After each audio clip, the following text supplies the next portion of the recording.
Recording here. Okay, Yeah. A very warm welcome to all of you and a very good morning. Welcome to the first session of this calendar year and also a very happy Makar Sankranti to all. Today we have with us CA Sumit Jhunjhunwala and CA Abhitan Mehta on the topic 194 hours some case studies. But before we start, I would like to play the Institute motto song, so kindly rise at your seat, please.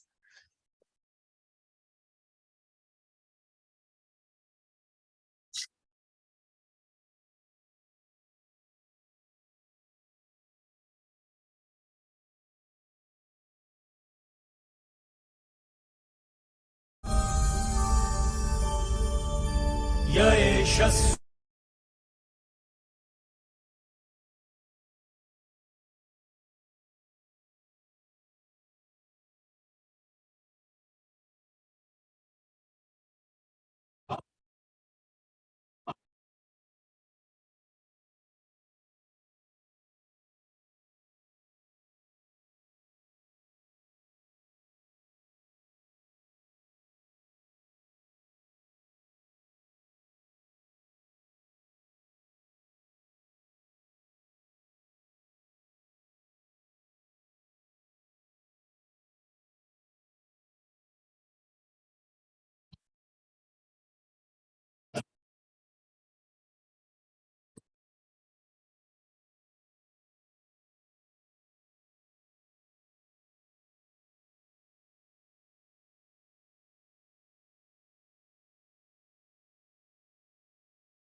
Thank you. Please keep standing for the national anthem.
Thank you.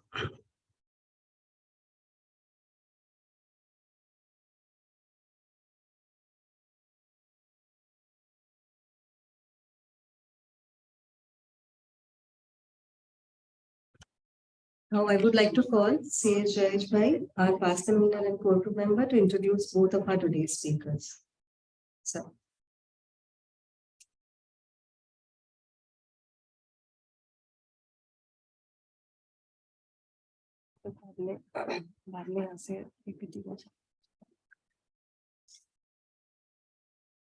Thank you, Purvi Madam, for giving me this opportunity. Very good morning to all the members and many wishes for the Makar Sankranti.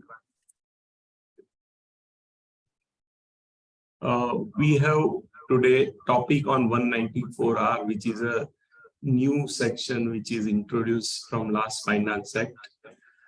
For a young topic, we have both the young speakers who will be taking us through the subject.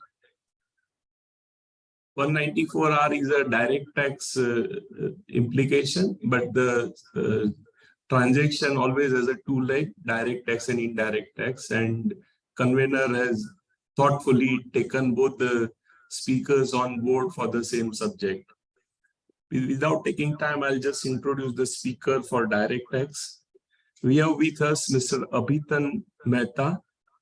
Abhitan Mehta is a practicing fellow chartered accountant. He is CA and LLB. He did his articleship with Big Four PwC and worked with Bansi Mehta and Company, and presently working with Gautam Bhai Doshi. He has a vast experience on merger acquisition and corporate takeovers, international taxation, accounting. He has delivered lectures at various forums. He has co-authored various publications on direct tax. He is presently chairman of Direct Tax Committee of Chamber of Tax Consultants. With this, I request all of you to welcome Sri Abhitan Mehta with a loud applause. For appraising us on the indirect tax implication and GST implication, with us is CA Sumit Jhunjhunwala, our own member. He needs hardly any introduction, but as courtesy demand that I introduce him. He is a BCom, of course, chartered accountant practicing mainly on GST. His specialization is GST. He has delivered lecture at various forums, WRC, including our JB Nagar. He is a regular speaker. He has also authored various books on GST. He has always helped in our budget publication of JB Nagar on indirect tax aspect. He is also a chairman of Indirect Tax Committee of Chamber, member of GST Committee of WRC, and with a vast experience on the subject, definitely it will add value to all of us. I request all of you to welcome Sumit also with a loud applause. Before I request both of them to take us through the subject, I request our member Sitanshu ji to felicitate Sri Abhitan Mehta with a small token of our affection.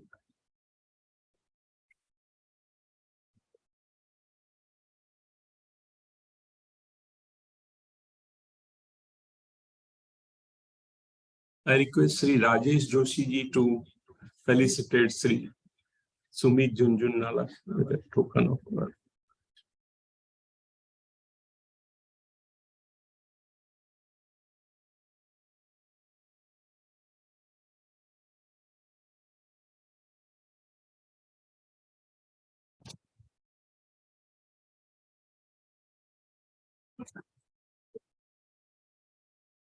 Thank you.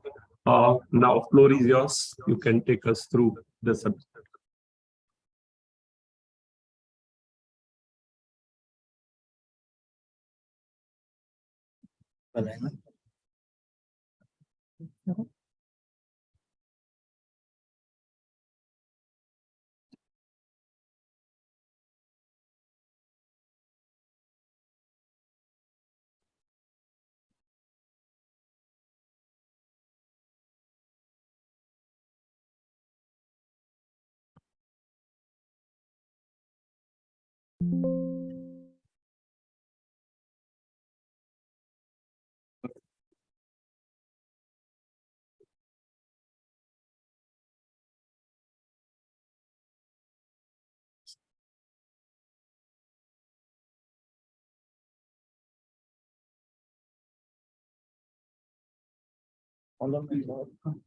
ठीक है.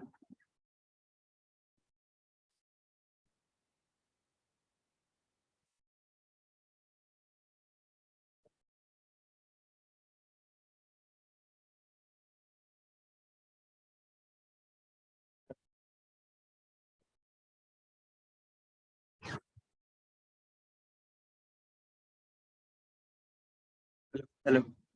Am I audible? Yes.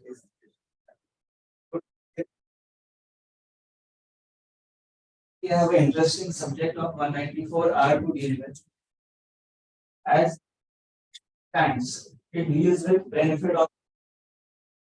This is a benefit both of us are receiving. So whether it is taxable or not, the primary savior of the subject is only the threshold. The threshold which has been given to us is rupees 20,000. So if the benefit is more than 20,000, it becomes taxable. what is the only criteria to be looked at is whether the benefit is in the course of business or profession. If the answer is yes, then it becomes taxable. So two tests, whether it is a benefit or perquisite, whether it is in the course of business or profession or not. So if both the tests are answered in positive, it becomes taxable.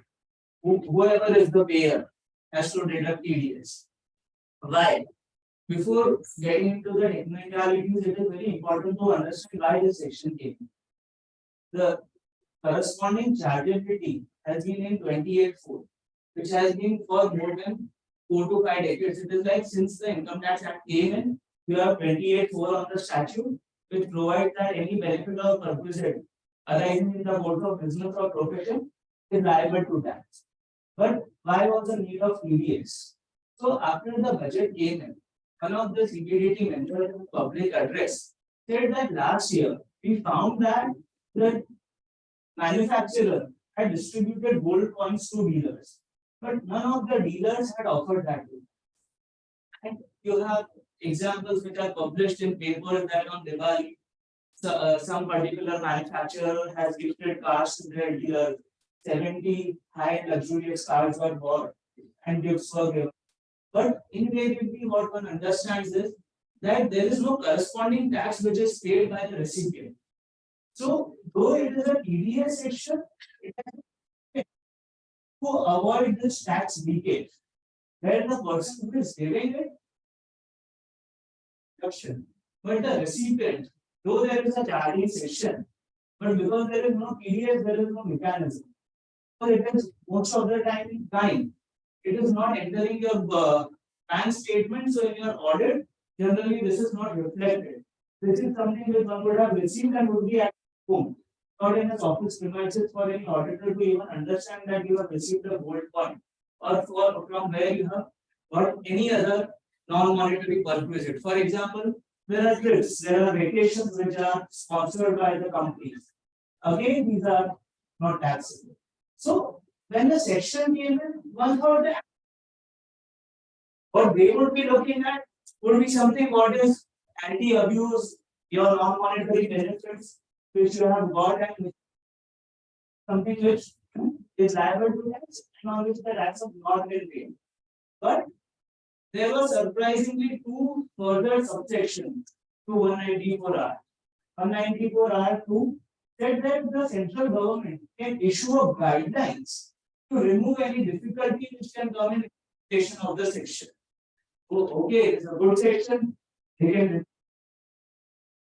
but to the contrary, as always, the scope or the understanding of 194R was multifold increased by the circular which came in, circular 17 of 2022. Will you think a trade discount which is given would be 94R? Possibly, no, it is not a benefit of corporation, it is something to do with 28(1), something to do with normal business.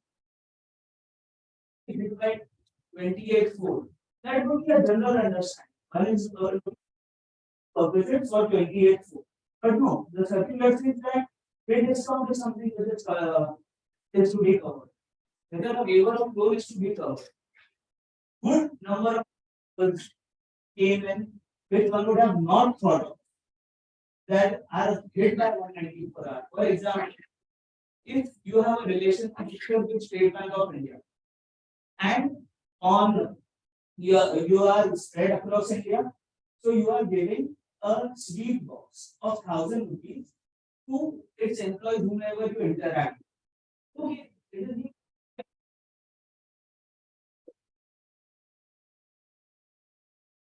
but the circular says you don't look at your perceived relationship with the person. Your relationship is because of State Bank of India.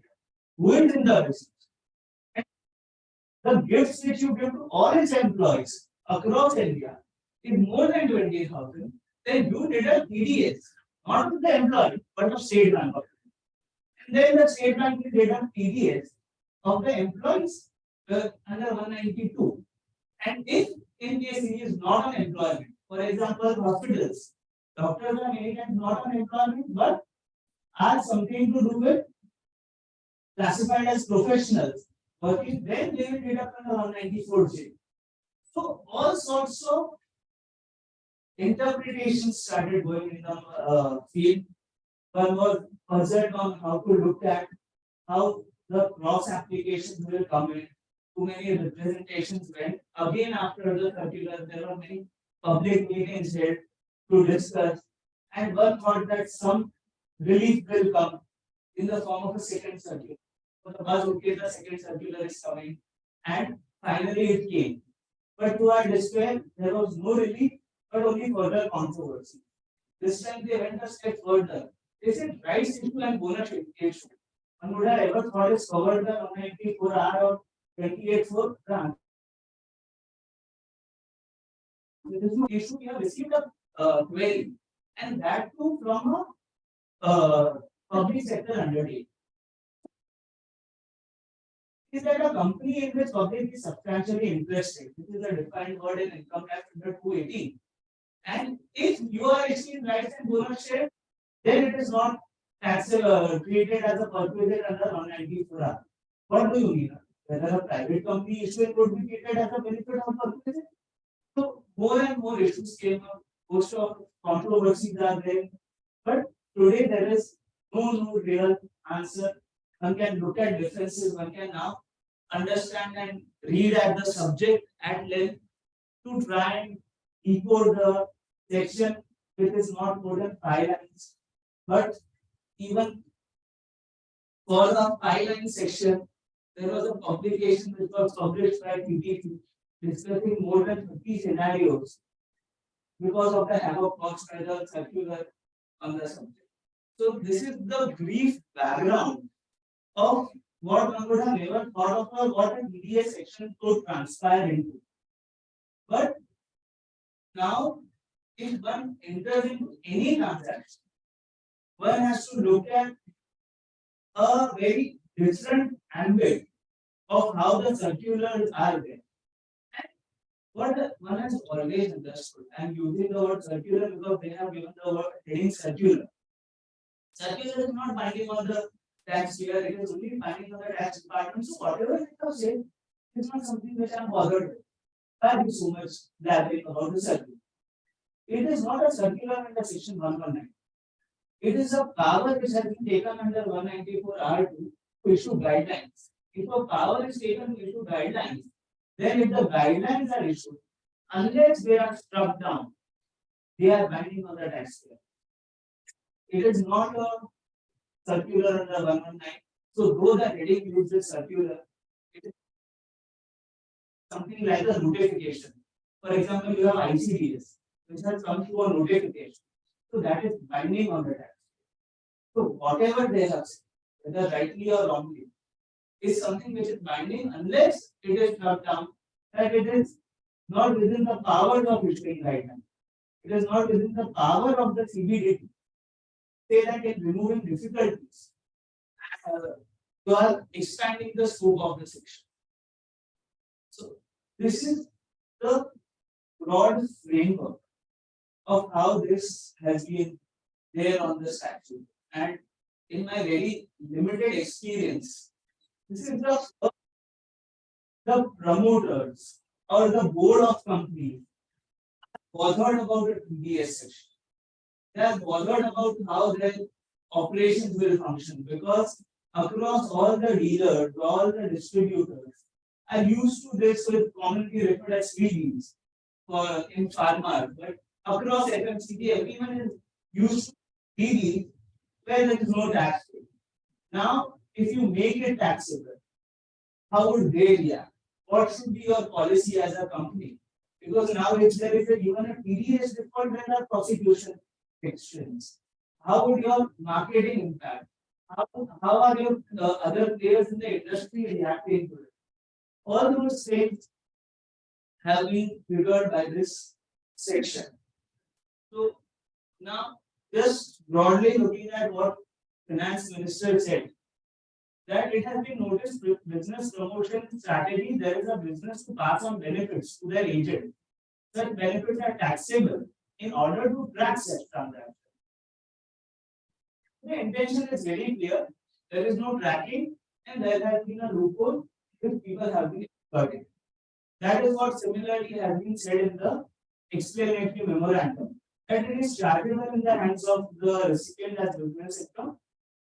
In many, there should be many such cases.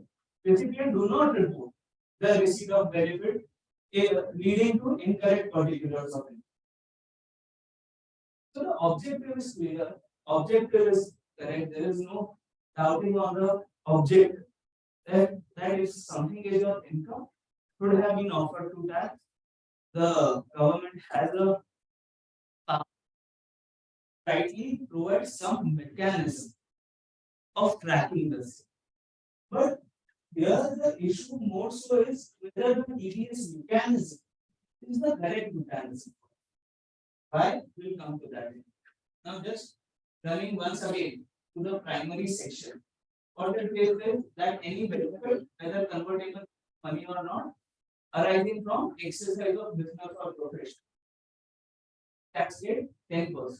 Deductor, it can be any person. If the business turnover is less than 1 crore and professional less than 50 lakh.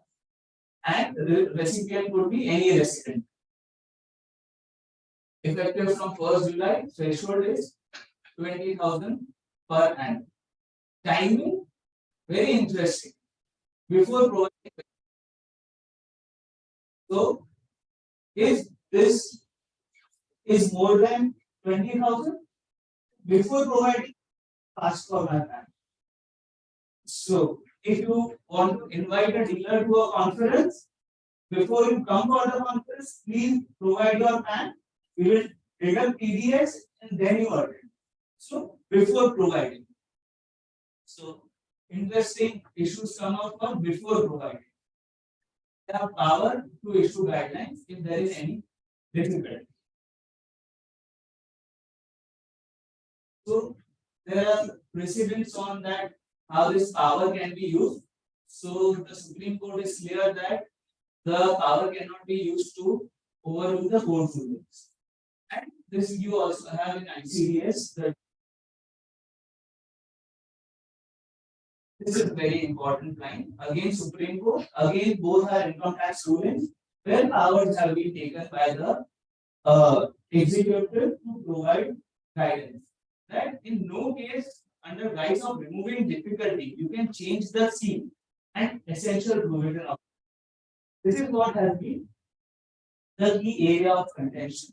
That whether the basic provision or the basic premise to which the section applies has been changed in the guise of removing difficulty. So I have taken few clarifications which have not been converted into case studies to give you just a brief background or coverage of what all the key clarifications are. And there are few clarifications which we are dealing extensively in the case studies and will also be looking at the GST implication. This is the most interesting clarification that there is no requirement to check whether the benefit or perquisite is taxable. So what happened was when they issued the first clarification, people said it covers a waiver of it. So people argue it is covered by Mahindra Supreme Court that waiver is not under 28 code. Whether it is chargeable to tax. So they said that okay, you don't look at whether it is chargeable to tax in the hands.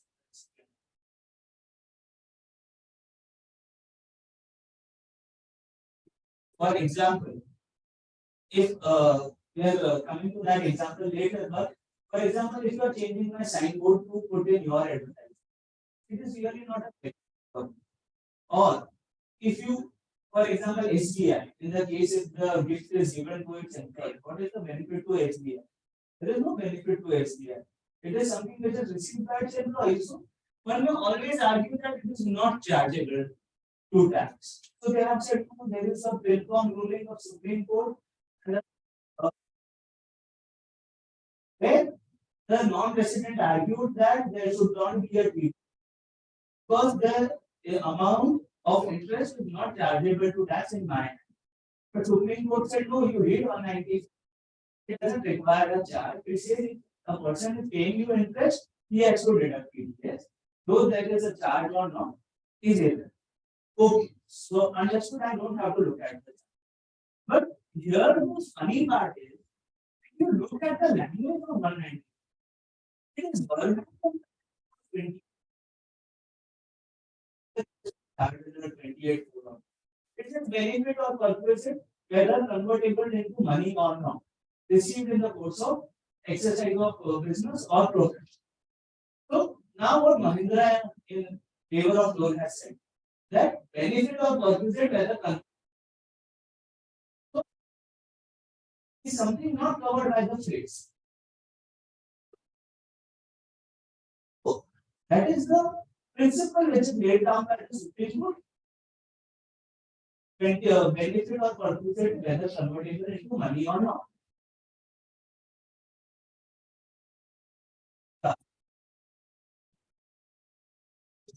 Of the phrase whether benefit or purpose convertible into money or not applied to 194. Yes, what I would look at it and make sense of this circular, this clarification, is that okay, I did not look at the year of tax. For year of taxability, it should be accrued in the same year in which I am deducting that. There may be a difference in year of taxability, so whether it is chargeable to him at that point in time or not, that is what they want to be charged. But if any decision is rendered interpreting a phrase which is of 28(4)(r), then those decisions should apply. Here, so I'm not testing the chargeability. Yes, there are cases one is aware of to say the same words may be used in an act at different places, may have different meaning. But it is when the context requires it. For R has been brought in, as we have seen, to bring into the tax net or to cover a transaction to its 28(4). Then there is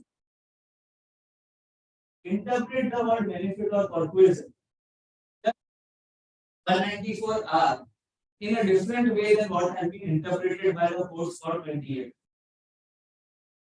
Second is we have that cash benefit is also subject to 194. So this is a very interesting. So there is a question in the circular that whether a cash benefit is covered on, and there is a proviso to 190, which that if a benefit is partly in cash and partly in kind, and if the cash payment of the benefit is not sufficient to discharge the TDS liability, then you will take a declaration, pay tax on the subject before you give the benefit. Say for example, I am giving a car worth 10 lakhs and there is a cash gift of 20,000. So total it is 10,20,000. The TDS should have been 1,20,000. But the cash part is only 20,000 which I can deposit. So the remaining TDS of 1 lakh, I am not in a position to deposit out of the benefit. So I should take a declaration that you have paid advance tax on this. Okay? Then give you the benefit. They have concluded that even a benefit which is completely in cash, mind you, the explanation only deals with the benefit partly in cash and partly in kind. But so from the explanation, it is clear that a benefit wholly in cash is also. That's the single statement there. But that is how they have done it. So you have 5 case studies just to deal with benefits in cash. Because that's the general norm. Except your Diwali gifts, your non-monetary gifts, your discounts, your credit notes, everything goes in cash. Your waiver of loan is a cash transaction as per Supreme. But because of this clarification, everything has to be looked at once again. The cashbacks you are giving, you have to look. Then you have said that you take a declaration and advance tax challan to show that it is covered. So now, in case you don't want to do it, you have an option of grossing. So on 10 lakhs, you gross up and then you pay TDS. That will also be something which will be covered as a benefit because then a cash component indirectly you are increasing.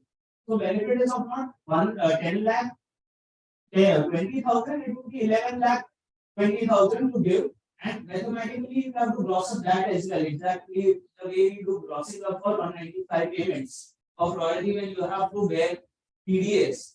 That is how the grossing up will have to be done. Sorry, 10%.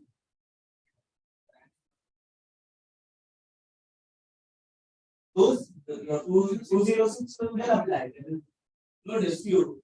So that was a very good question. The clients came up that if I don't put in a PAN, distributor is not accepting to pay. They offer this as income. He has been historically used to not offering this as income. So what if I don't put it? So in case you have PAN in your database, it cannot be that you can say that I don't have a PAN, so I'm paying at 20%. Because if he has to offer it, either 30%, 42%, but something more than 20%. So it is strongly advisable not to do that once you have PAN database of not putting PAN. In case you don't have PAN, yes, you can pay at 20%.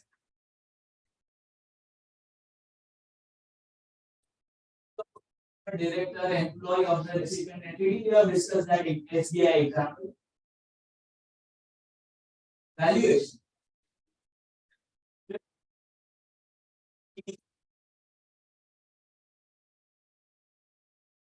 Because benefit of purpose has to be in kind.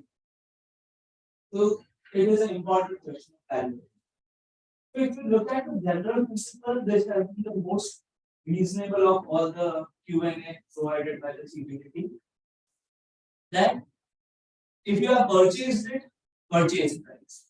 If it is self-manufactured, price charged to other customer, and GST not to be included in valuation. So, reasonable principles. Very limited but heavy issue comes up in case of brand remembrance. So many companies have a habit of printing their logo on stationeries, on bags, on small things, which then they are distributing. They are distributing to across their channel partners. For example, any of your FMCG will have, when we travel and train that there is some logo which is printed. So those are the bags which one has received free generally from this channel. So now it would be a bag say costing 1,000 rupees. You are printing a logo, say additional cost of 1,100, and then you give it to the receipt. Whether you will pay tax on 1,100, the recipient will say that I don't have any use of it. Possibly, if I want to sell, what will I do? And your name is printed, it's like, no one will buy this. Your printing of your name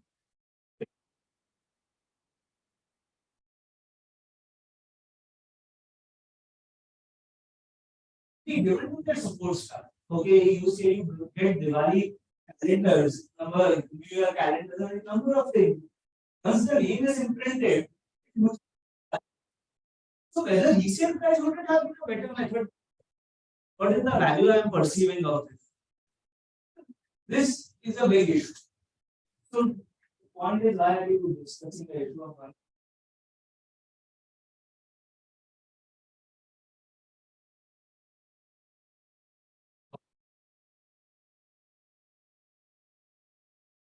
I know the threshold of 20,000 is annual.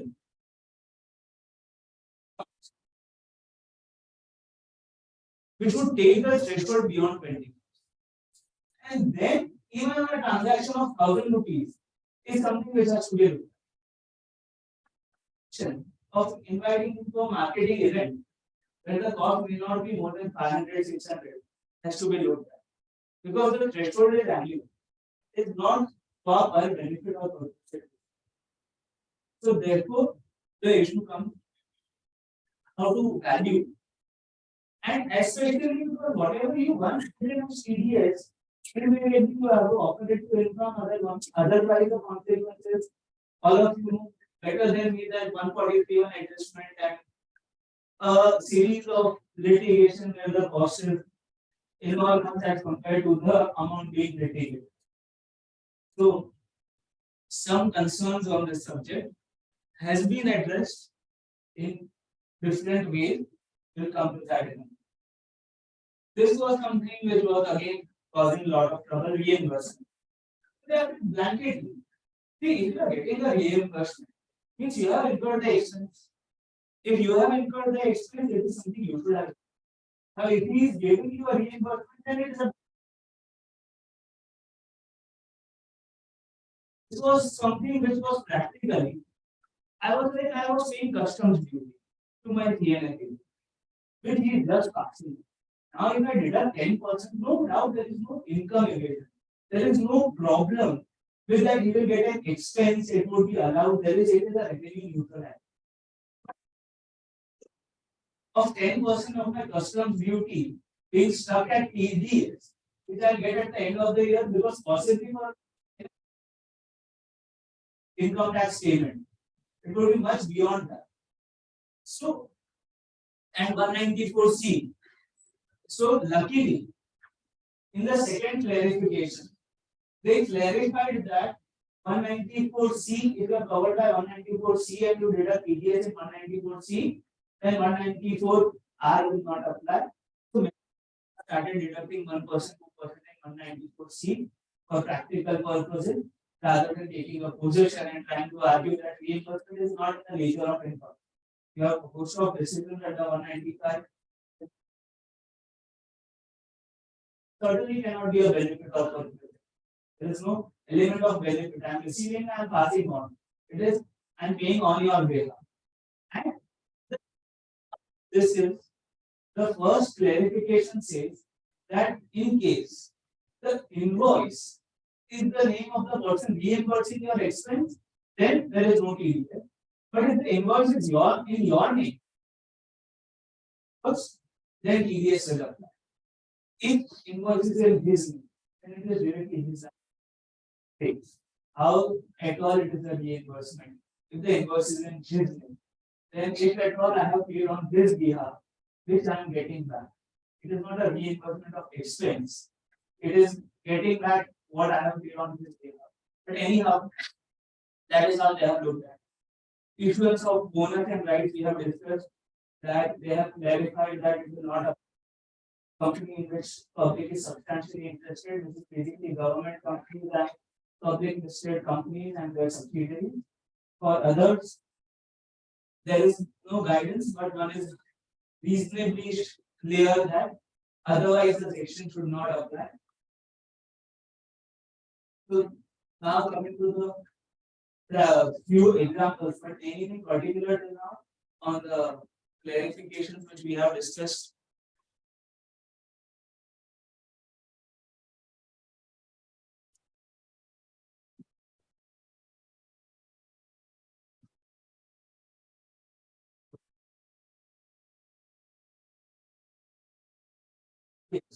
But they are saying that you deduct in an example of SBI in the name of SBI and then SBI will deduct under 192.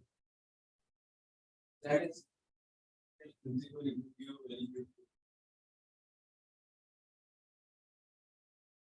you are aware of that.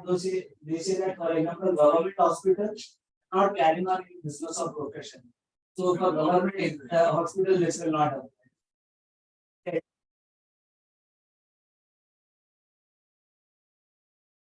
They take care of this. Bonus rights then public limited and yes, so it is applicable. It is applicable. I would say it is not clarified. They say that the question was raised to us that whether it will apply to government companies So you are saying it will not apply to government. The converse is so you will not have a clarification now. The old circular under 17 perquisites for salary, and if you will receive a right shares or a bonus share, it is same across to everybody, then it is not a benefit of one. The decision in 56 to 10 if rights issue is given to everyone, so there is no receipt for inadequate consideration. So there is no TDS, no difference. Strongly arguable. That if an exemption is provided out of abundant caution, doesn't mean that it was otherwise done. Here they have not made a positive statement, and we are giving a relief to it. In discounts, for example, or in waiver of loan, I think it is covered, but we are giving this statement. Saying only financial institution, it is not. So they have made a statement. Though that statement is doubtful, but they have made. Luckily, in bonus and rights, that statement has not been made in the guidelines. So trade discount, they are saying they have given trade. Rebate is something on which the TDS will not.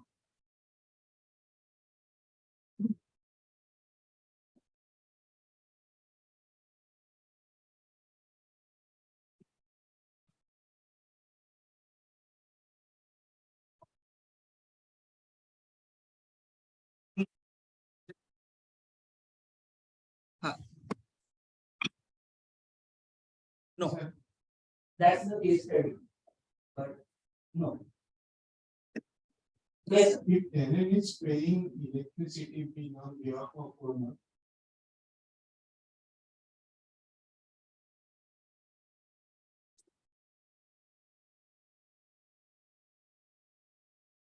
so is owner offering this as business income or as house profit?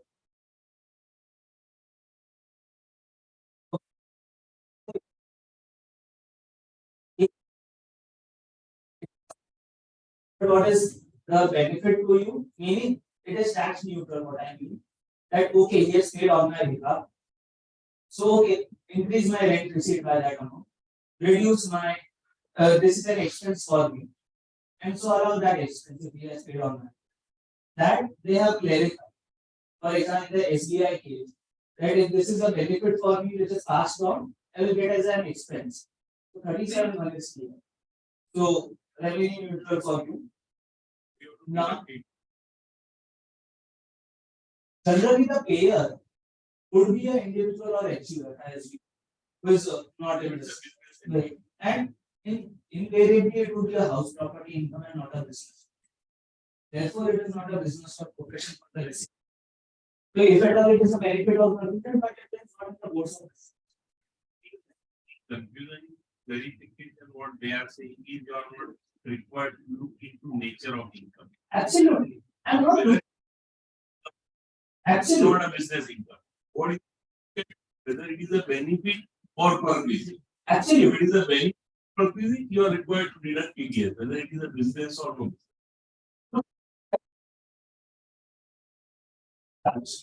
Because the sections, it is a benefit or perquisite arising in the course of business. Section. I don't have to look at that. But the word business or profession is used in whether convertible into money or not is used in the section. I'm not coming to 28 for or going to house club. I'm reading 194 hour only.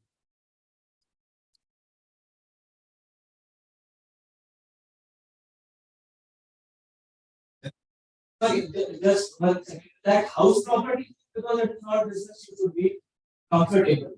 That he's saying whether it is taxable per se, because he is discharging your obligation, whether it is tribunals today to support that is something for property tax, that if he has paid on your behalf, it is not something your income.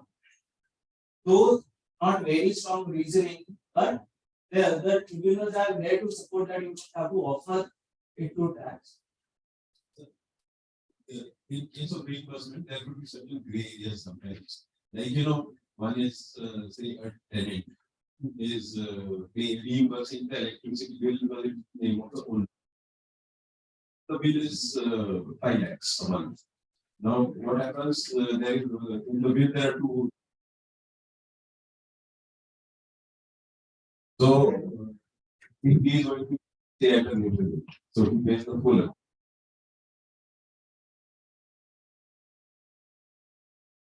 Secondly, he uses his credit card.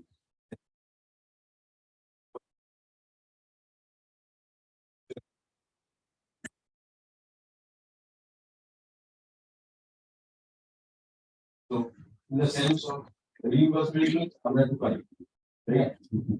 So, those will lead to certain litigations. Those will lead to litigation. I come to that towards the end, what is the taker? How to deal with such scenarios? We'll come to that in a minute. Because host of complications, host of practical. But reimbursement or one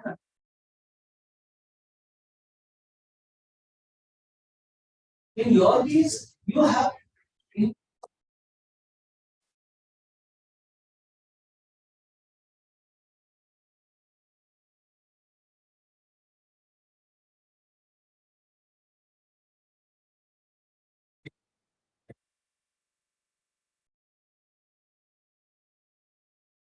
That is when you give this gold coins, half of it goes to the bureaucrats in the bank.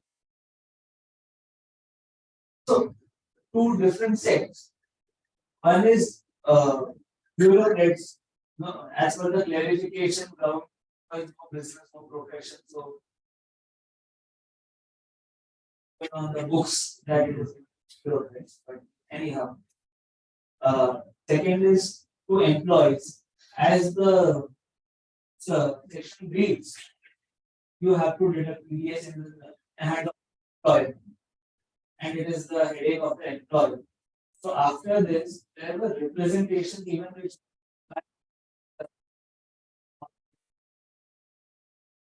have reduced, substantially reduced all these things. Because there is a TDS implication. What overall is leaders have also understood that better take it in cash rather than because it is on the company's policy. Once you go to the dealer, then he will get back to you. For which employer would be comfortable if the employees are receiving gifts beyond a certain threshold. There would be certainly any big company that you cannot receive gifts other than what is a customary gift. For example, we had a policy that your Diwali token gift should be not more than 1,000 rupees. If any bank is giving you more than 1,000 rupees, please. There are policies, whether implemented or not, is a separate thing, but practice in policy, which will not allow the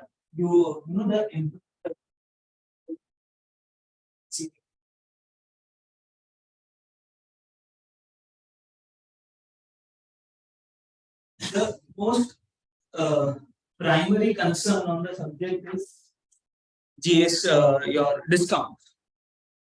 So what we have is discount. But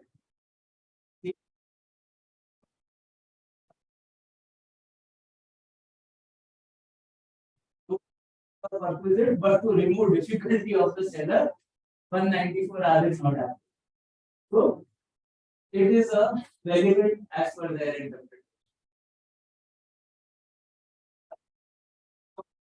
interpretation. So the example which sir mentioned that they have given an example that if price per unit is 12 rupees and I am giving you for the cost of 10 rupees 12 units, so I am only charging 120 from you instead of 144, then it is like a discount and therefore no delays. It is a quantity discount.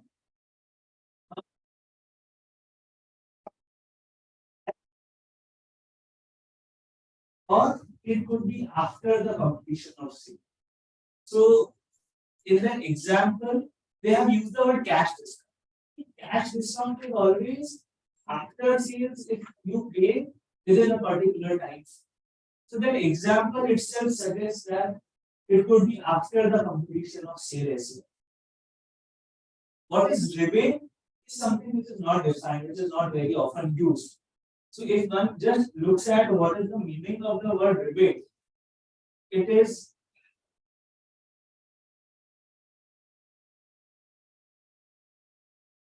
where you get a discount or a partial refund. So if you look at the meaning in dictionary at dictionary.com, rebate means a return of part of the original payment for goods or partial refund. So the word rebate is right enough even if you get a refund. But there is a separate clarification which means that if you receive anything in cash, it is also a benefit. So whether a rebate which has to be linked to your sales, to your purchase which you have made, there is a case to say that it is not covered, but two views are possible because generally these are revenue neutral items. So what one is preferring is that till the time you are giving a discount and reducing your receivable, it is fine, no TDS you are covered. But instead of reducing, as well deducted. Because I tell you, in the start when we read, we were like, okay, rebate is wide enough to cover. So the first view which was expected, even if you give cash, it is covered. Then the sales and marketing team always उसको दूसरे bank account में दे दो तो उसके Paytm में transfer कर दो. There is a policy, it was more because the objective is to avoid evasion. I don't want to, party to something like this. If I give a free hand, then to have those checks and balances is very difficult. And I tell you why. Generally, one is not bothered beyond a point. Because you have 201, you have understand to say that if the other person has offered you tax, if you are not deducted, yes, pay interest. But invariably for this section, if any of these techniques are used, the other person is not offered. And therefore you will be a bigger suit and you are not going to recover or issues arise. So generally,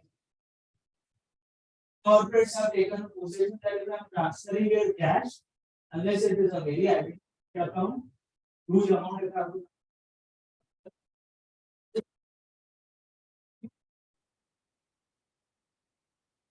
If the amount is not out of proportion, try to take a position. What is cash discount, rebate? We have discussed quantity discount, quality discount, and target discounts. So these are the manner of discount one would think are covered. So now another very interesting. So if I need to give you a car of 10 lakh.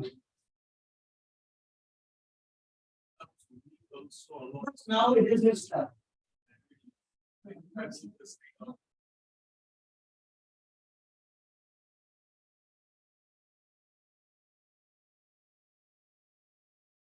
Is different.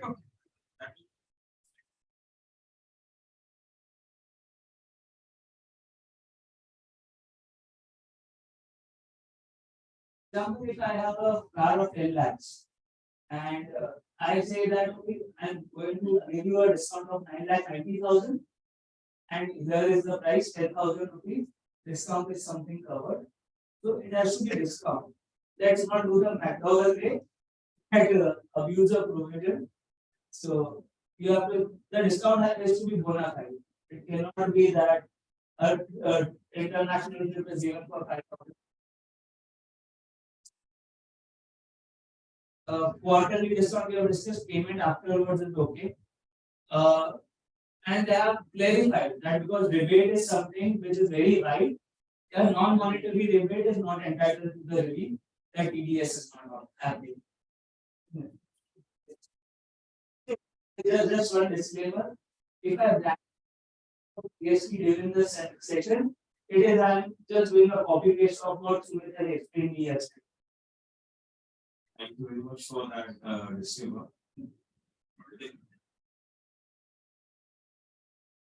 Talk on that. So friends, on the GST front, before we come on, I'd like to just touch upon one ground rule which Abhitan mentioned at the very start about these games, all these mementos that is sensible saving to us. One very important element while we are discussing the implication of benefits or perquisites, whether it's GST, whether there will be taxability in GST or not. The ground rule is that is it a good procure? Am I getting this in exchange for giving something? So I ask the team out here. Am I legally obligated to talk only then you will give me this gift? Or have I accepted or have we accepted invitation only if you give me this gift? Exactly. The stock, even before this was promised, you didn't know it will be there or not. So this is a very important element whenever we are determining whether a supply exists under GST or not. Whether there is to actually give something in return as well. To give a very basic example of this line, donations that you give, let's say in religious institution, temples, something that sort. So while you give some good amount of donations, then the institution could be displaying your name in a donor list. But are you asking them that only if you display my name, then only I'll give a donation? Or is there a contractual obligation? Difference between donations and advertisements. If you're selling that space, if you want in the lifetime donor list, तो इतना donation लगेगा, ये ऐसा है तो ऐसा होगा. So there is an obligation, legal obligation. The answers differ. But in case of a voluntary things, where there was no good procure, and this such ab initio, there is no supply. That's the first basic ground rule. Now coming to the discounts, we'll be taking different issues. These have other benefits, purposes, confidence, all those things as and when we come. So right now, sitting on these discounts, first foremost thing, I think everyone understands any discount that is given on the invoice is to be reduced from the value of supply. You all understand. We don't need to discuss this. But your other discounts, your cash discount, your quantity discounts, your target discounts, and your quality discounts. 4 discounts that we're discussing over here. So for all these kind of discounts, generally all of these are post-sale after the supply has been effected. For post-sale discounts, the government has put for 2 cardinal rules. One, the terms of your discount are pre-decided before the supply takes place. It is put forth very clearly, it is pre-agreed. Second, if it is pre-agreed, you are giving a discount, the buyer or the recipient is also going to reverse his input tax credit that he has taken on the original invoice value. Let's say there was an original invoice of 100 rupee and an 18% GST. The buyer would have already taken the input tax of 18 rupee. Now, while I'm allowing him a 10 rupee cash discount, he has to also reverse 1.8 of input tax. Unless the buyer reverses it,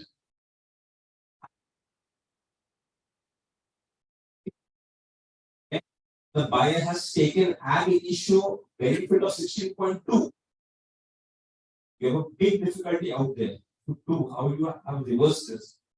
All these things issue comes into play, but generally in case of cash discount, these are contingent events. And normally you take all your credits when you get the invoice, and only if you're getting credit note from the supplier, you are reversing the input and the supplier gets the benefit. Very clearly put forth in the law is allowable. Coming to your quantity discounts or target discounts, you may not exactly what is the amount of discount, but you may be aware about the terms of discount. If you reach so and so target, this is, let's say I'm giving you 5% discount. If you reach a higher target, I'm giving you 10% discount. If you're reaching even more higher target, I'm giving you 12% discount. So you target discounts or quantity based discounts. All these cases you have again terms. The terms are pre-agreed, it is documented. That discount is allowable, very clearly allowable. Revenue is also accepting that position and only.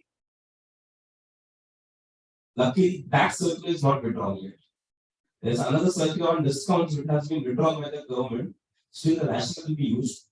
Right now, the discounts on the target discount what we are discussing, circular 92 of 2019, very clearly in policy they put forth that all these kinds of discount, target discounts, volume discounts will be allowable, provided it is pre-agreed and the buyer reduces their input tax benefit. The last discount that comes into play, quality discount. One may not exactly envisage that the quality will be defective and they will not put it exactly in the terms. What to do? एक तो माल भी खराब लो ऊपर से GST करने कर दो seller thinks पैसा भी कम आए बस जीएसटी खराब हो what to do exactly on this come to the question the clause for credit loss under section 34.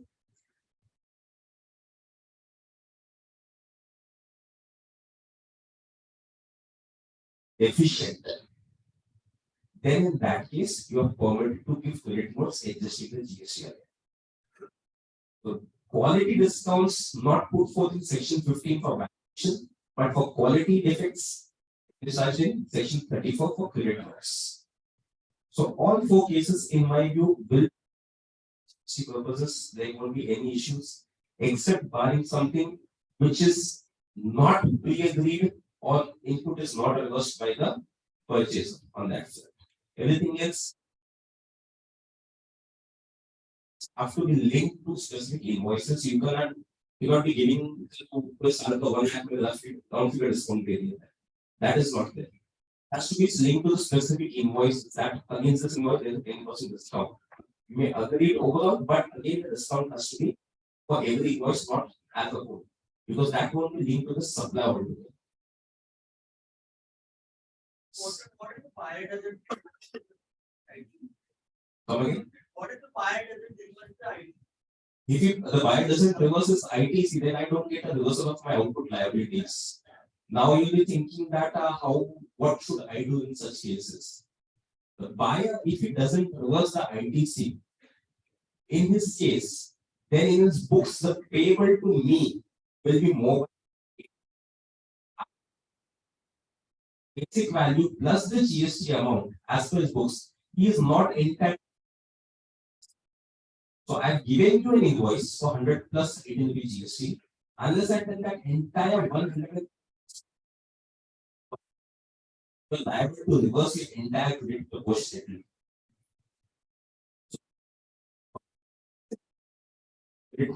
He is legally obligated to reverse his input. This subsequent claim by the supplier was very beautifully envisaged in the original GSTR 1, 2, and 3. It all was supposed to move smooth. Although GSTR 2 and 3 never saw the regularity. The government could not function properly and they put the bonus upon us. Nothing else.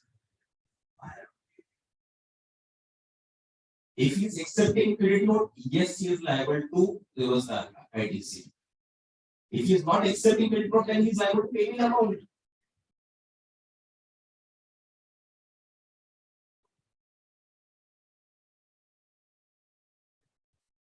So buyers don't reverse ITC, then in that case, he is liable to pay. Outstanding his books, he loses input anyhow.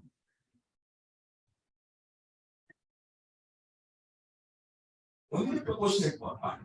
The part that she has already paid to me, he is getting the proportionate benefits. Don't lose only the unpaid portions.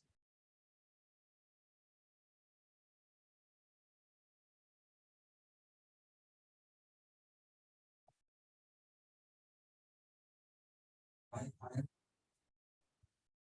8,000.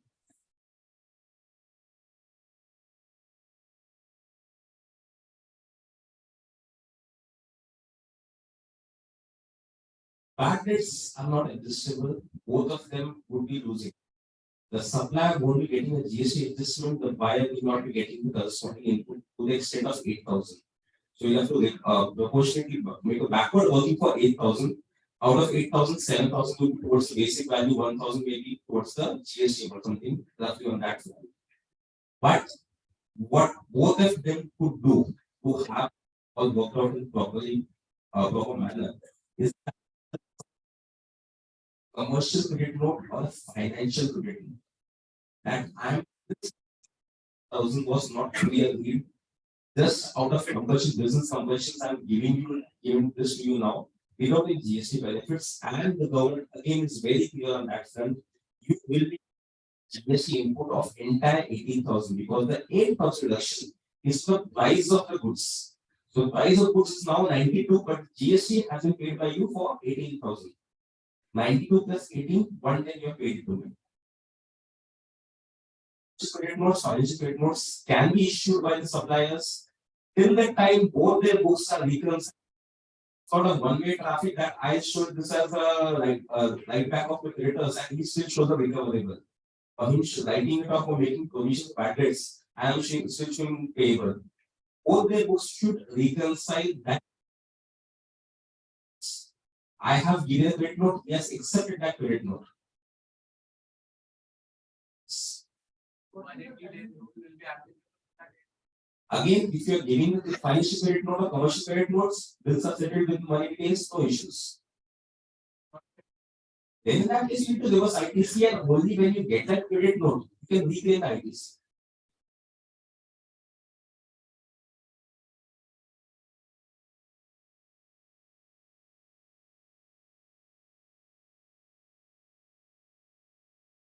Not 180 days, sir. Credit notes can be issued till the 31st of October next year. Effectively, the date mentioned in the law is different. I'm for you for easy understanding. They mentioned that you need to issue the credit note and report it in your returns by 30th November. So if you or 30th November of next year. So any invoices issued during 20, the credit notes are to be issued and reported.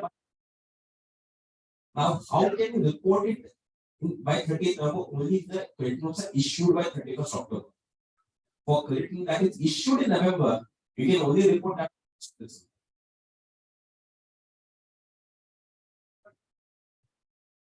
First, what does it mean? It's linked to my sales invoice. 31st March 2023, I have dispatched the goods and issued the sales invoices. I have to issue maximum deadline for issuance of credit note is 31st October 23, and that credit note is to be mandatorily disclosed in my GST album before 30th November 2023.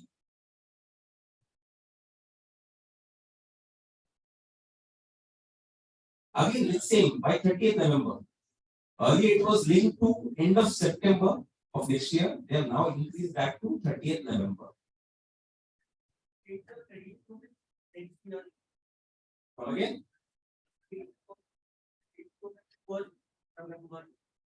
So if you're putting the credit note date at 1st November, how will you disclose that?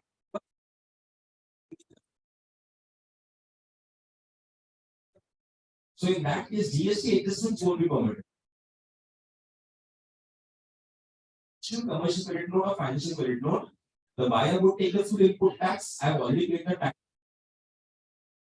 The buyer has taken the full input tax when he has paying the purchase bills. He is just giving the basic value discount, not on the GST front.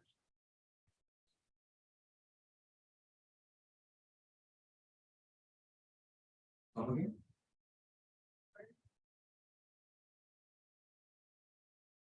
So you need to mention the bill numbers on the invoice because for your GST allowable bills, very specific condition that is to be linked to specific invoices.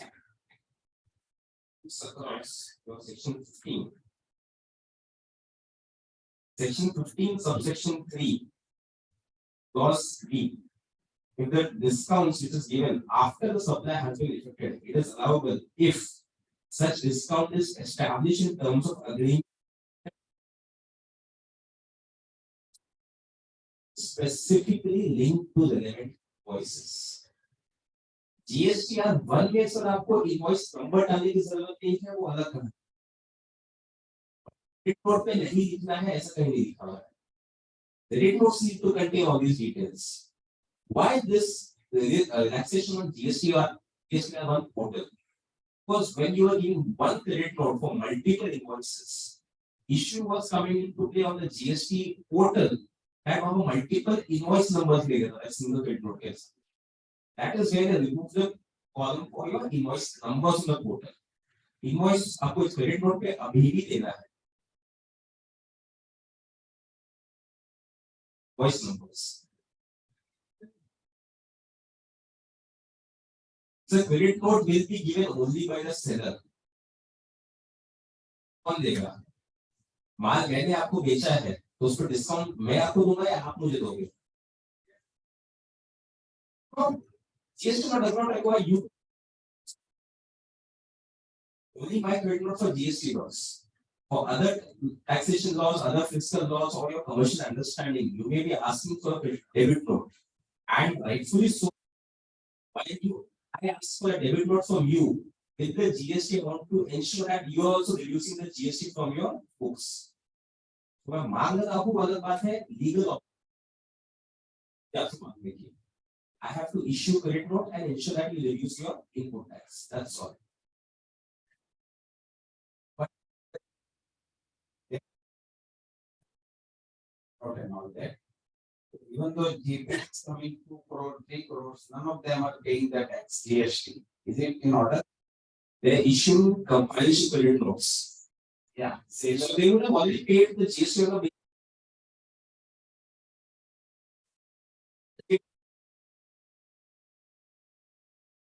government is put an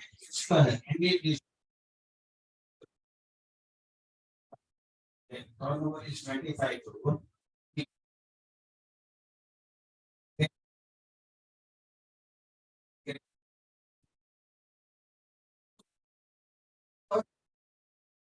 sales. So profit पे GST नहीं है sir. GST sales. Yeah, what I mean to say, whatever credit notes they are getting, in that credit note, GST component is not there. So it may not be pre-agreed.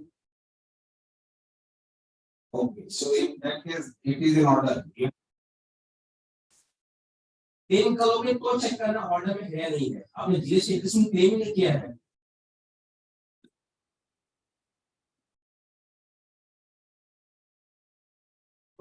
I clients are distributor who is making GP of 2 crores. अगर GP से वो आपको purchase पे discount आ रहा है, cell पे discount दे तो क्या कर रहे हो? नहीं परचेज डिस्काउंट आ जाए और फाइनेंस का क्रेडिट नोट आ रहा है. परचेज जो आपने किया था पूरा invoice value plus GST payable था. या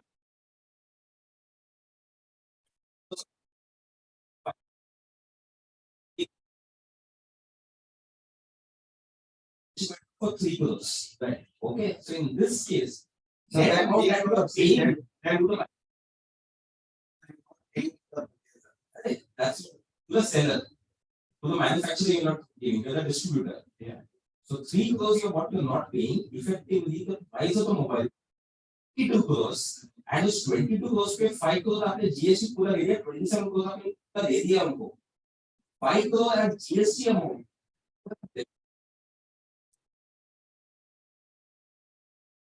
गवर्नमेंट को पूरा 5 crores मिल चुका है, आपने 5 crores का इनपुट ले लिया है. Very clear on that.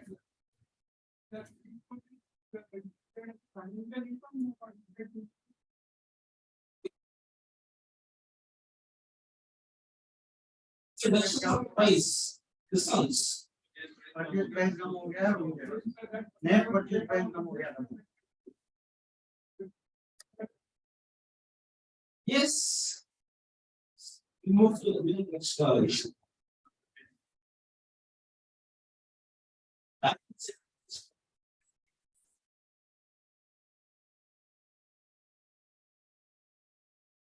Yes. Very happy to say that I will be with you. Cashback we have broadly touched upon. It is more of a controversy whether the section should apply or not. We have discussed that if it is revenue neutral, no we are concerned in complying with the said GST, it is a transaction in money, so no implication. So now what happens is you have a coupon inside the packet. So for example, you have a 50-liter Fevicol can. So to promote carpenters to buy Fevicol instead of any other glue, what they do is inside the lid there is a cashback coupon. So when the manufacturer is selling it to the dealer, dealer is selling it to the retailer, and retailer to the carpenter, the coupon goes along with the 50 liters of Fevicol. No one in the chain is able to access that, because to access that you have to open the can. And so it is for, so the question about whether this is the benefit, because you scratch the coupon, you have a predetermined cashback. If you scan it, you will get that in the Paytm account. So whether this is a benefit by having a coupon inside the bag. One can apply the analogy of the example which they give. This is like supply of 50 liters of Fevicol plus the coupon is loosely taken not a composite supply of two items together. And therefore, paying for it, it should not be held to be a benefit or perquisite, so to say. It is an unidentified bifurcation of price between the two items. And couple of technical points would be that see that we when you sell to the distributor, he is not entitled to the benefit. Has to be passed on. So when the manufacturer is giving, it is not a benefit or perquisite to the distributor, he doesn't even have access to it. So intermediaries, the chain is out. When it comes to the end consumer, invariably one doesn't know whether he is in or not. If a carpenter buys it, it's okay, but if you buy your own house, you are not in a business as a recipient. And in the generally the receipt won't cross 20,000. So the final recipient, the receipt will not cross 20,000. Therefore, should not be something covered by 194R. Excuse me. Yeah. Hmm.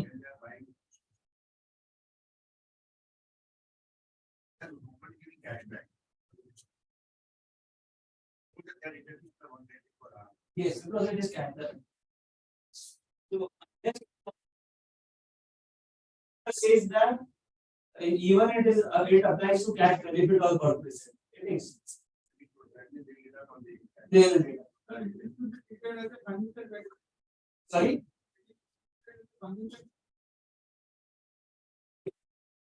So accounts it depends how you want to reflect it. Question from purchase or a separate line item. But for the bottom line is it will reduce your profit.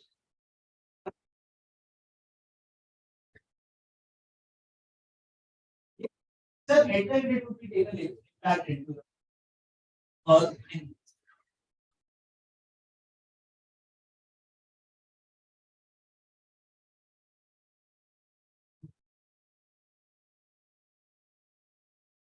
so 194R what we had discussed that that chargeability is something you don't have to look at.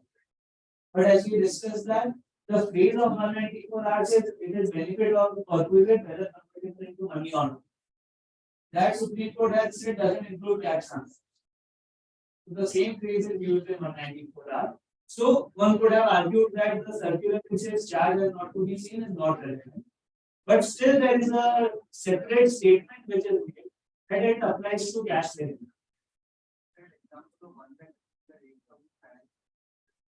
Yes. Then it would be mostly in the case of a discount. It is a discount which is a discount you have a release.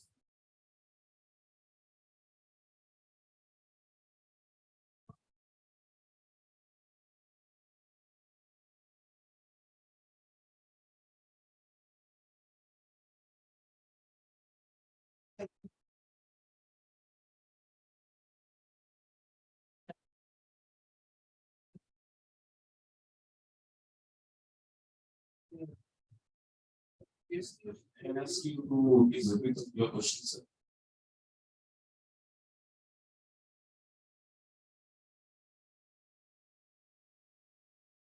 Yes, sir.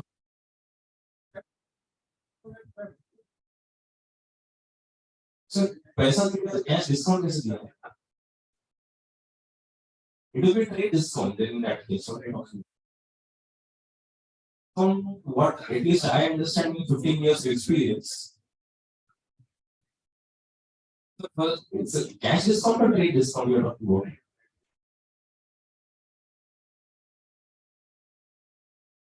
Discounts are given on the invoice itself for the price of reduced to that cash discount, there are payment if you're early. Normally that is what at least I understand. If my understanding is incorrect, please. तो payment आने पे ही होता है payment आएगा तो ही होगा और बोलोगे चेक आया और डिस्काउंट में तो डिस्काउंट दे दिया था बोला था you want to negotiate instruments act altogether. See again as far as this cash flow on the previous it's not covered under GST. It's basically you have bought a goods worth 100 rupees from me, you paid me 100 rupees, I'm giving you 10 rupees back. 10 रुपये आपको मैंने cash दे दिया आपको कड़क note wallet में transfer कर दिया है that's a transaction money. The GST on the full value of the goods return some money back to you equal to your financial or commercial credit notes. Credit notes क्या होता है credit note देने के बाद आप net amount मुझे देते हैं वहां पे आपने पहले पूरा दे दिया है एक सर्टेन टाइम उसके बाद में आपको वापस पैसा दे रहा हूं इससे एप्लीकेबल है coupons as we understand so claim schedule 3 under GST no supply of goods if neither supply of goods nor supply of services any actionable claim out here my invoice under GST would normally show this a Fevicol can that is supplied to you at full value along with GST of the full value. One could say it also includes, let's say, 2000 का can था, उसमें 100 rupees was the coupon, which could be exchanged in future. So the can right now that I'm giving is only for 1900 and 100 is towards the future supply. Still GST में पूरे 2000 का charge करेंगे और future में फेविकॉल ही आने वाला है आपको. Very, very fruitful in GST law is that if you are issuing vouchers and the supply is identifiable at the time of issue of the voucher itself, then in that case it's taxable when the voucher is issued. Let's say, for the sake of argument, someone is recording the sale of coupon on the invoice, which would never happen altogether. Never ever happen. फिर भी अगर कोई record करेगा कि 100 रुपये coupon दिया है, तो in that case again that 100 rupees taxable out there. Section 3, very, very good for 12.4 on that plan. Very, very good for, but that will never happen. The Fevicol at the price X GST story. That coupon whenever redeemed in future. So at that point of time, you be itself so future में जब further Fevicol ले रहे हैं. So in that case, there won't be any GST. Discount is allowed on the invoice itself. On expires before it is redeemed, nothing to do. There is no double taxation.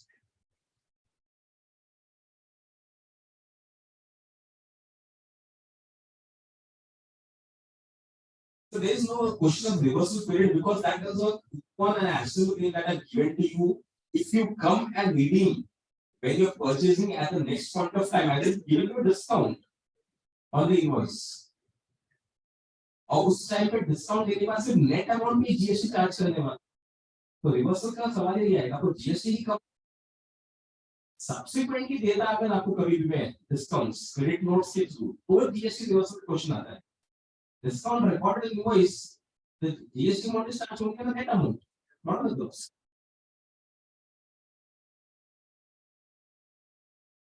issue is on voucher. So what if I give a voucher? Say a gift voucher, a prepaid instrument, or Amazon voucher. Given during or gift cards during Diwali itself. So question is first whether it is monetary or not. If one looks at the overall construct, the way it operates, it is not different here. It is something you have to utilize. It could be linked as or a particular entity out of the catalog, you can buy any product. In any other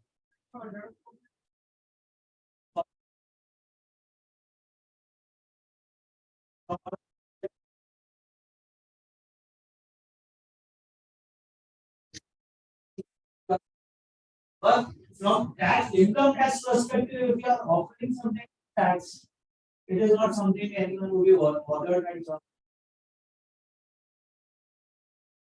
Sorry, sir.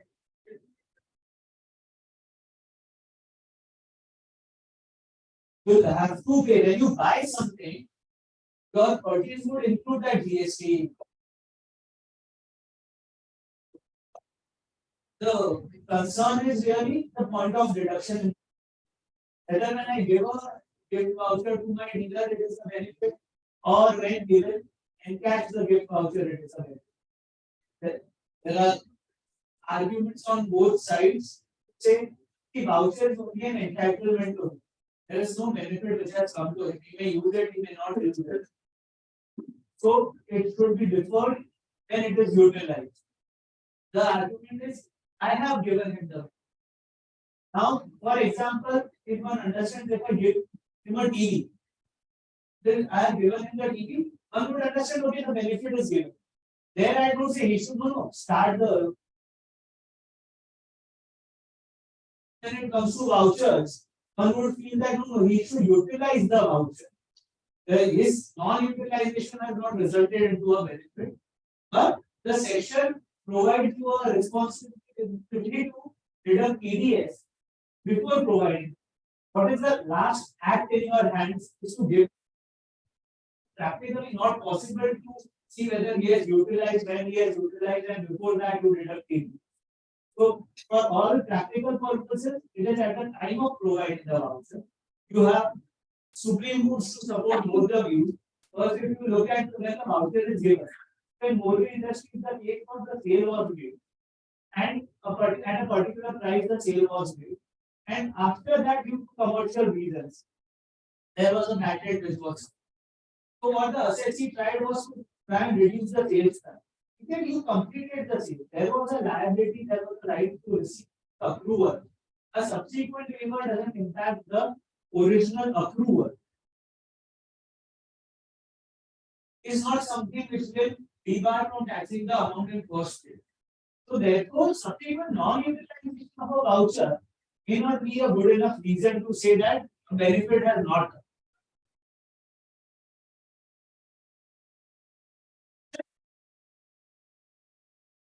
To look at B2B, B2C, we are not bothered because he has to receive it in business or profession.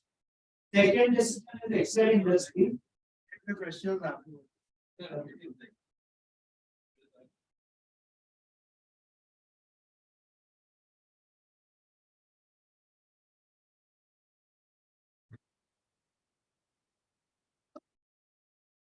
Saying practically, I don't want to some voucher if I have to offer it to tax.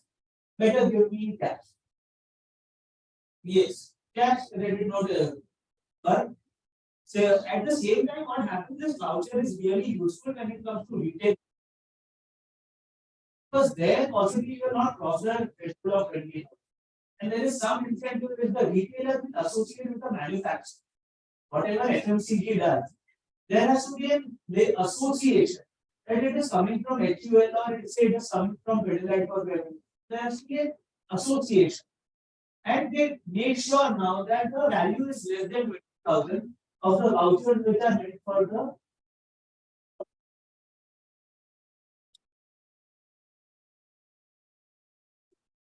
case which Sumit has already discussed. Non-monetary. So only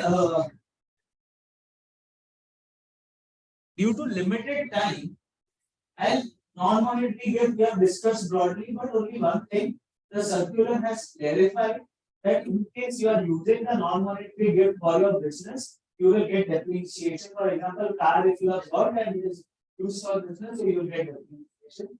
It has also indirectly clarified that you will get a deduction in 37 months. So in case you are passing it on, if a manufacturer is giving to the dealer to the retailer and so on, then the chain will get a deduction. The person who is finally enjoying it has to suffer the tax consequence. But in gifts, it is more of a equal or greater GST tax.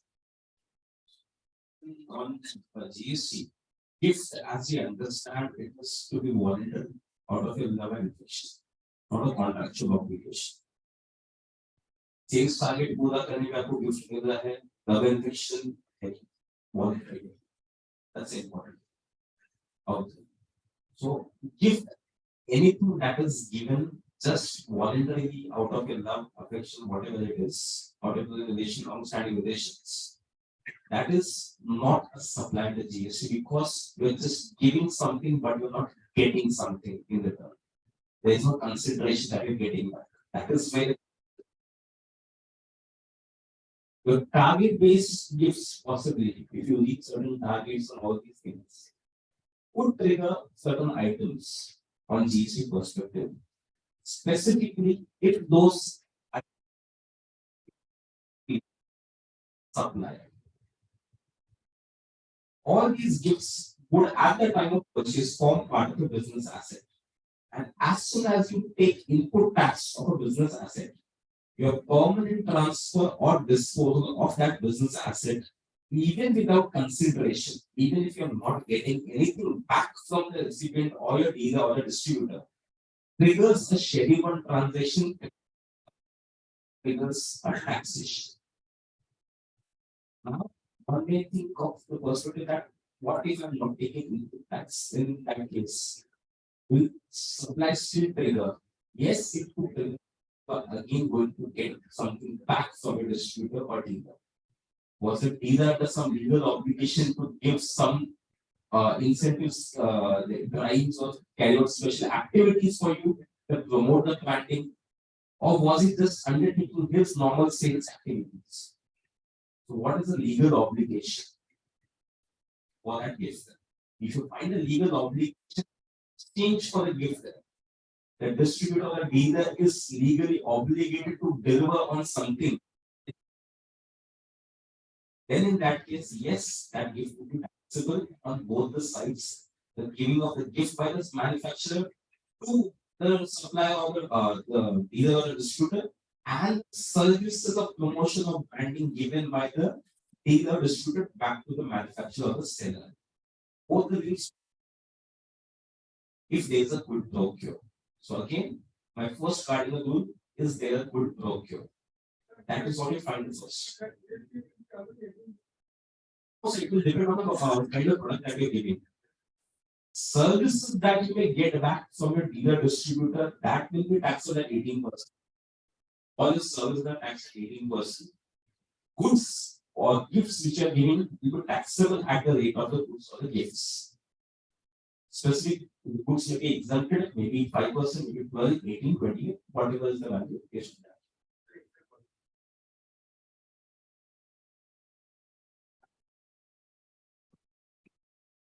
Yes.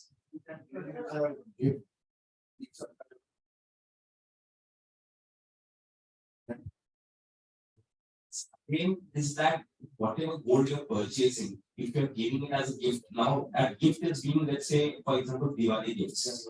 Okay. Absolute a gift out of a notification, no obligation to anyone, just made a very good business, and that's why you. So in that case, the input tax itself is disallowed under section 17, subsection 5, clause H. Very specifically,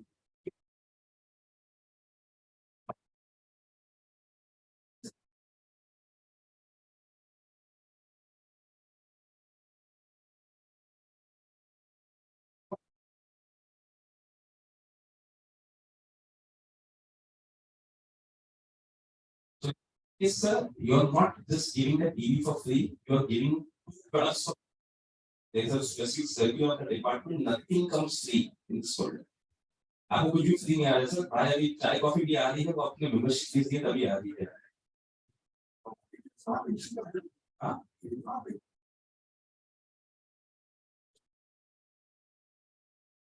तो आपका stock invert output आप कैसे करोगे, इसमें mention नहीं होगा तो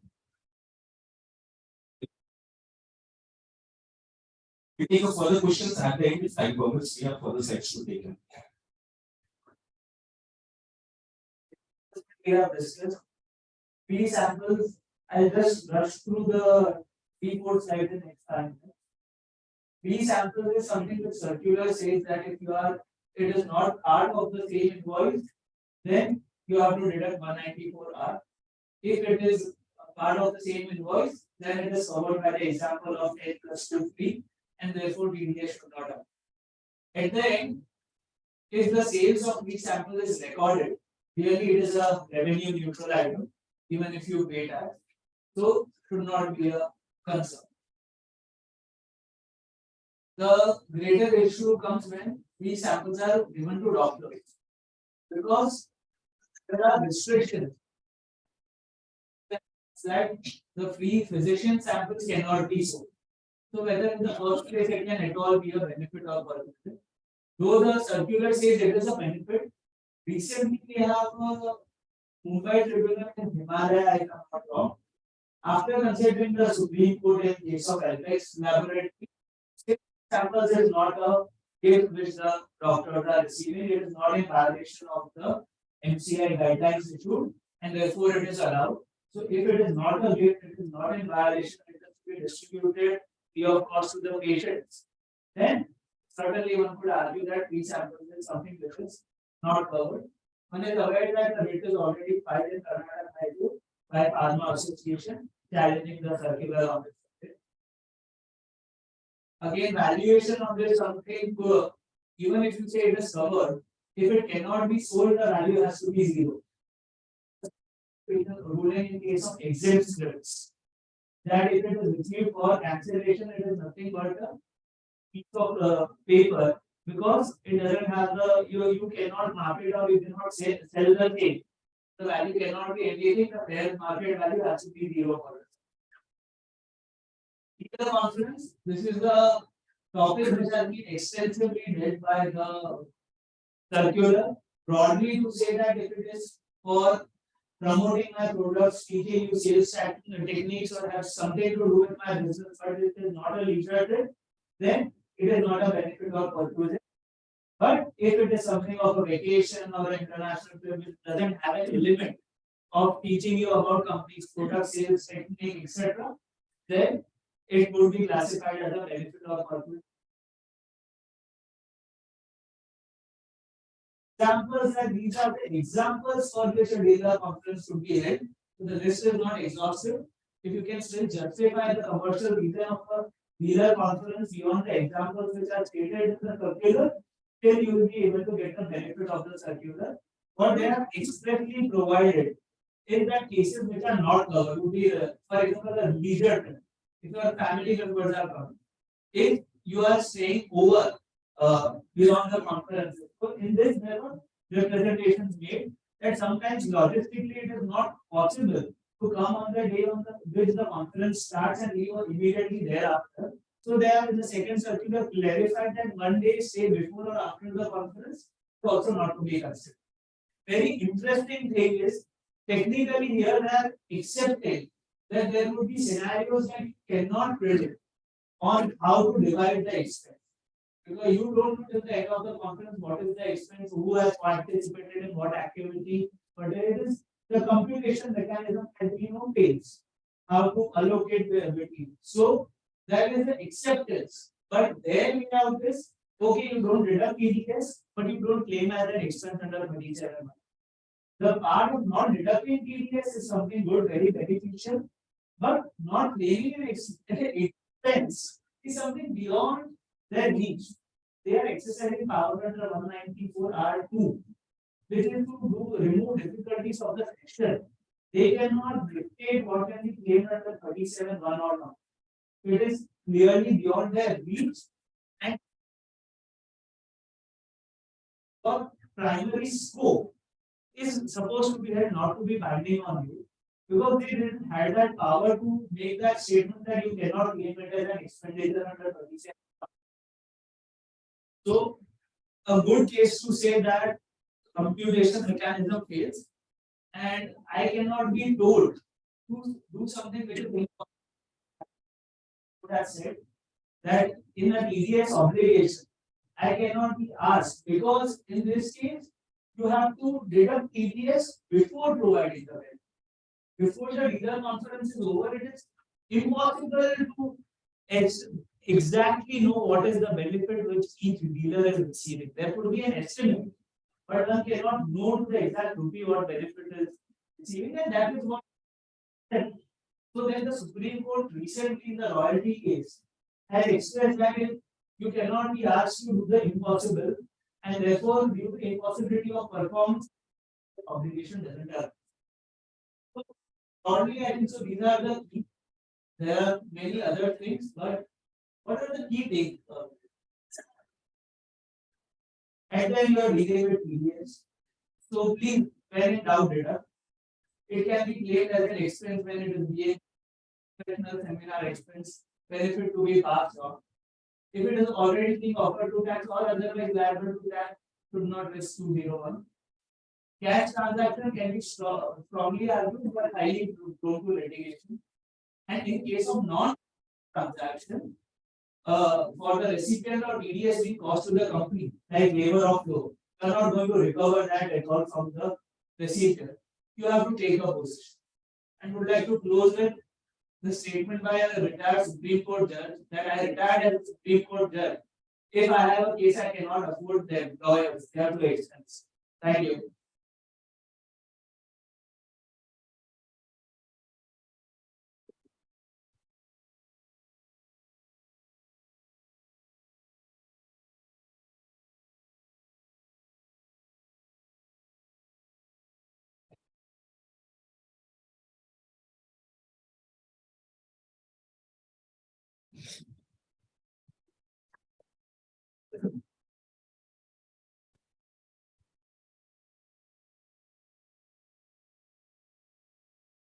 Thank you, Abhitan and thank you, Sumit ji.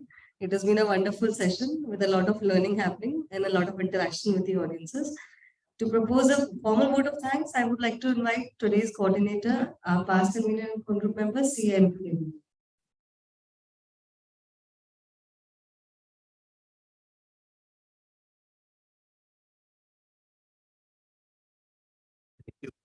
Giving me an opportunity of convening, giving the vote of thanks to Abhitan as well as Sumit. And Sumit is a old friend of mine.